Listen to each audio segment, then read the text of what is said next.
بسم اللہ الرحمن الرحیم. خاتون حضرات، میں ہوں اختر عباس اور آپ سب کو السلام علیکم. منگل کی فری کالز میں ایک کال ایسی تھی کہ خاتون نے اپنی دو بہوؤں کے بارے میں منہ بھر کے شکایت کی اور اس کے بعد ان سے کہا کہ اس میں ایک تو میسنی ہے اور مجھے دونوں پسند نہیں ہے. تو میں نے پوچھا کہ کیا دونوں نے آگے آپ کے خاندان کو بڑھایا ہے؟ تو کہا ہاں، ایک کے 2 بچے ہیں، ایک کے 3 بچے ہیں، پر مجھے تو زہر لگتی ہیں. یہ جو میسری جس کو انہوں نے کہا کہ آگے سے وہ بولتی نہیں ہے، چپ رہتی ہے، اس کے چہرے پہ ایکسپریشن نہیں ہوتا. اور جو دوسری ہے وہ بھی میری بات کو گولتی نہیں ہے، مطلب شام تک ان کو ڈسکس کرنے کے لیے وہ بات نہیں ملتی. تو میں نے ان سے پوچھا کہ جب آپ کی شادی ہوئی اور آپ کی جو ساس تھی وہ کیسی تھی؟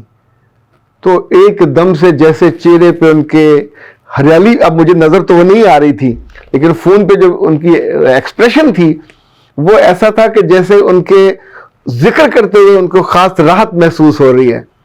انہوں نے کہا کہ جو میری ساس تھی وہ ایسی تھی، وہ ویسی تھی، اور اس کے میاں یعنی جو ساس آپ کے ساتھ رہتی تھی، نہیں، وہ اپنے گاؤں میں رہتی تھی، ہم سے کم واسطہ پڑتا تھا. لیکن اچھا، اب مجھے تھوڑا شک پڑا کہ خاتون دنیا میں شاید ہی کسی سے راضی ہوں. تو میں نے پوچھا آپ کی اپنی ماں اور باپ کے تعلق کیسے تھے؟ تو انہوں نے کہا کہ دنیا کے بدترین ماں باپ تھے. تو خوبی میں نے جب استفسار کی تو کہا کہ میرے جو والد تھے انہوں نے ماں کو 18 سال ہینگروں سے مارا اور ہم ان کو مار پڑتے دیکھتے تھے. اور یہ جو میری دادی تھی ان کے کہنے پہ مار پڑتی تھی. جو انہوں نے ان کی فضائل لکھوائے وہ یہ تھا کہ نہ صرف پٹواتی تھیں، ابا سے گالیاں نکلواتی تھیں، اور ابا نے 2-3 دفعہ تو طلاق بھی دی. پھر بعد میں جگہ جگہ پھرتے رہے مولویوں سے آپشن لینے کے لیے، اجازت لینے کے لیے. پھر ایک اہل حدیث عالم تھے، انہوں نے کہا کہ یہ 3 نہیں ہوئی، 1 ہوئی اور اس سے ہو گیا. لیکن بعض دفعہ تو میری ماں سو رہی ہوتی تھی اور میرے ابا سوتے میں آتے تھے، جو کہ پہلے اپنی وہ ماں سے مل کے آتے تھے، تو پھر وہاں کے ان کو مارتے تھے. خاتون حضرات، یہ جو کچھ انہوں نے دیکھا ہوا تھا اپنی ماں کے حوالے سے، یہ ان کے ذہن میں کہیں جمع ہوا ہے. ناپسندیدہ تھا، قابل نفرت تھا. It was not recommended, not good, ہر برا لفظ اس کے لیے. لیکن آپ سوچئے کہ جب آپ کی باری آئی تو آپ کر کیا رہے ہو؟ میں عام طور پہ جب آپ سے بات کر رہا ہوتا ہوں تو بہت محبت سے اور بہت یعنی دل گرفتگی کے ساتھ بڑی عمر کی خواتین سے یہ گزارش کرتا ہوتا ہوں کہ کچھ چیزیں ہیں جن کو نہ کریں. جو بات انہوں نے اپنی دادی کے بارے میں کہی، وہ جملہ میں نے لکھ لیا. اس نے کہا جی ان کو فوت ہوئے، دادی کو فوت ہوئے 16 برس ہو گئے ہیں، اور 16 برس سے میرے کسی بہن بھائی نے اور میری زبان سے ان کے لیے کبھی کوئی دعا کا جملہ نہیں نکلا. ہمارے گھر میں ان کا ذکر منع ہے، ہم میں سے کوئی بھی اس کا ذکر نہیں کرتا. واز اٹ گڈ اور بیڈ؟ اس خاتون کو میں نے پھر گزارش کی کہ کیا آپ اپنے خاندان میں ایک نئی دادی بننے والے ہو؟ چونکہ جو ٹریک آپ نے چنا ہے وہ بالکل وہی ہے کہ جب آپ کے مرنے کے دن آئیں گے تو آپ بے بسی سے اور بے کسی سے مریں گے. کیونکہ جن بہوؤں سے آپ کے بعد انہوں نے جینا ہے، ان کے بچوں نے جینا ہے، اور جن کی شکایتیں آپ اپنے بیٹوں سے لگاتے ہو، اور آپ کے بیٹے آپ کے باپ جیسے نہیں ہیں، پیٹتے نہیں ہیں، آپ کو برا لگتا ہے. جو آپ کی بہویں ہیں وہ جن خاندانوں سے ہیں وہ اچھے ہیں. انہوں نے آگے سے سختی سے ایز اے پالیسی یہ طے کیا ہوا کہ آپ سے آگے بولنا نہیں ہے. تو آپ بول بول کے کھپ جاتے ہو اور آپ کہتے ہو کہ وہ میسنی ہے، تو آپ ان کے میاں کو بھی تو شکایت لگاتے ہو گے. تو انسان پچھلے تجربے سے عبرت پکڑتا ہے، ہم نہیں پکڑتے. جو گزر گیا ہوتا ہے یہ لازمی ریپلیکیٹ ہونا ہوتا ہے. تو اگر ہم اس کو اسی پیٹرن پہ دیکھیں، اگر آپ نے سبزی بنانی ہے تو سبزی ڈالو گے نا، مٹن بنانا تو اس پہ سبزی نہیں ڈلے گی، مٹن ڈلے گا. اگر زندگی میں آپ اچھی زندگی کا اینڈ چاہتے ہو، बेहतरीन मौत चाहते हो, मौत के बाद भी जिंदा रह के दुआएं लेना चाहते हो, सदका जारिया, तो जिस खातून ने आपको याद रखना है, बेटे ने नहीं रखना, बहू ने याद रखना है। घर में बहू की इजाजत होगी तो बेटा याद करेगा। तोहफे तोहफ, खाना पीना, सदका खैरात ये बहुएं करती हैं, या फिर पोते पोतियां अगर मोहब्बत करने वाले हों।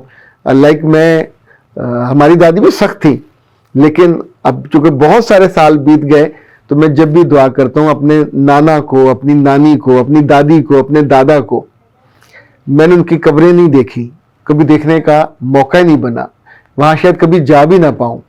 यानी जब गांव से चुके जो मेरे से की जमीन थी वो भी बिक गई, और उसके बाद वो ताल्लुक ही खत्म हो जाता है बड़ों के साथ। लेकिन याद रखिएगा, मुझे अपने दादा की इबादत याद है, और मुझे अपनी दादी के साथ वो जो दोपहर को गरम गरम रोटी पे देसी घी डाल के, शक्कर डाल के, वो जो चूरी सी बना के देती थी या मलाई के साथ देती थी, हालांकि अम्मा के साथ वो सख्त थी, लेकिन जो चीजें मुझे याद है उनकी, तो दिल से दुआ निकलती। हमने अपनी माँ के होंठों से भी अपनी सास और ससुर के लिए बुरे कलमे नहीं देखे, उनसे भी दुआ वो करती थी, तो नतीजतन हमारे अंदर भी वो दुआ ही आई। ये खातून आई तो मेरे पास अपनी नीसरी सी बहू के लिए नुस्खा पूछनी थी कि कैसे मैं इसको तंग करूं, लेकिन जब फोन हमारा मुकम्मल हुआ तो कुछ देर वो खामोश नहीं। फिर उन्होंने कहा कि अख्तर अब्बास, लोग तुमसे ऐसे नहीं मोहब्बत करते, तुमने मेरे दिल को ऐसे करके पलटा है कि जो नफरत से भरा हुआ था, और मुझे यही बरहक लगता था, मुझे यही लगता था कि बेटा मेरा है, मेरे बेटे पे इन्होंने ज्यादा मल मारा है, तो मैं इनकी ऐसी की तैसी अपने बेटे के हाथों करवाऊंगी। मैं लिटरली इस अंजाम को तो भूल गई हुई थी कि अगर मेरी दादी ये करवाती थी और मेरे बाप से करवाती थी, और हमको नापसंद है, और इतने बरसों से कि हमारे घर में उसका तज़किरा भी नहीं होता, कभी हमारे होंठों से दुआ नहीं निकली, तो मैं इस अंजाम बद, बुरे अंजाम को दो चार नहीं होना चाहती। मुझे यकीन है इंसान आरज़ू ही कर सकता है कि उनका तर्ज अमल अपनी बहुओं के लिए बदल जाए। बहुओं से बदल जाएगा तो उनके जो पोते और पोतियां वो भी इनसे मोहब्बत करने लग जाएंगे, उनकी आंखों में भी इनके लिए मोहब्बत उतर आएगी, एहतराम भी उतर आएगा, रिगार्ड भी उतर आएगा। इसलिए कि रोती माँ बेचारी क्या करे, जिसको बहू बेचारी जब उस पर जुल्म कोई होगा, ज्यादती होगी। अच्छा, आज हम उन बहुओं की बात नहीं कर रहे कि जो वाकईतन तंग करती हैं, हम तो उन बेशतर बच्चियों की बातें कर रहे हैं कि जो बेबसी में अपनी सास के हाथों पिटती हैं, उसकी शिकायतों के हाथों उनकी जिंदगी लिटरली इतनी बुरी हो चुकी होती है कि उन्हें समझ नहीं आता कि जिंदगी में क्या कोई खूबी और खूबसूरती भी बाकी बचती है। जब सुबह शाम आपकी बेइज्जती हो, बकौल उनके कि इनकी माँ को रात सोते हुए बगैर वजह के मार पड़ जाती थी, चूंकि माँ ने यानी जिसको कहते हैं चाबी दी होती है।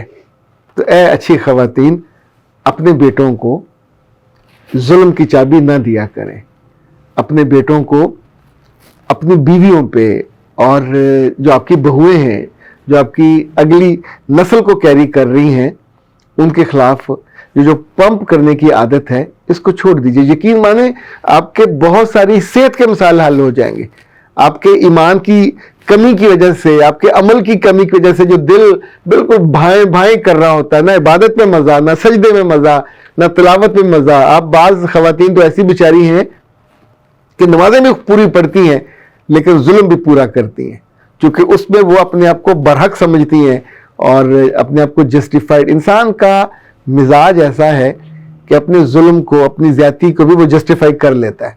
तो जो शैतान साहब है, ये बड़े काइयां, बड़े तेज तर्रार, ये आपके जहन में ऐसे ऐसे नुक्ते डालते हैं कि अल्लाह ने उन पर करम करना था तो उनका टाकरा मुझसे हो गया, किसी और से हो जाता तो क्या पता उनको वो रास्ते बता देता कि कैसे इनके आप पेच कसें और कैसे इनके कान मरोड़े कि ये बाँ कर उठे।